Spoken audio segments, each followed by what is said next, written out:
பெருமையுள்ளவர்களுக்கு தேவன் எதிர்த்து நிற்கிறார்.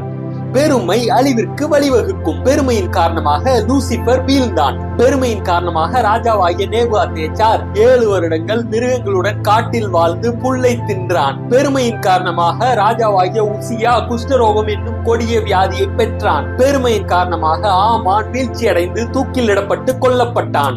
இச்சகம் பேசுகிற எல்லா உதடுகளையும் பெருமைகளை பேசுகிற நாவையும் கர்த்தர் அறுத்து போடுவார் என்று சங்கீதக்காரனாகிய தாவீது கூறுகிறார். பெருமையையும் அகந்தையையும் தீய வழியையும் புரட்டுவாயையும் நான் வெறுக்கிறேன் என்றும் பெருமையுள்ளவனை பார்க்கிலும் பொறுமையுள்ளவன் உத்தமன் என்றும் சாலமோன் ஞானி கூறுகிறார். நாவானதும் சிறிய அவயவமாயிருந்து பெருமையானவைகளை பேசும் என்று யாக்கோபு கூறுகிறார். மாம்சத்தின் இச்சையும் கண்களின் இச்சையும் ஜீவனத்தின் பெருமையும் ஆகிய உலகத்தில் உண்டானவைகள் எல்லாம் பிதாவினால் உண்டானவைகள் அல்ல, அவைகள் உலகத்தினால் உண்டானவைகள் என்று யோவான் கூறுகிறார். பெருமையுள்ளவர்களுக்கு தேவன் எதிர்த்து நிற்கிறார், தாழ்மையுள்ளவர்களுக்கோ கிருபை அளிக்கிறார்.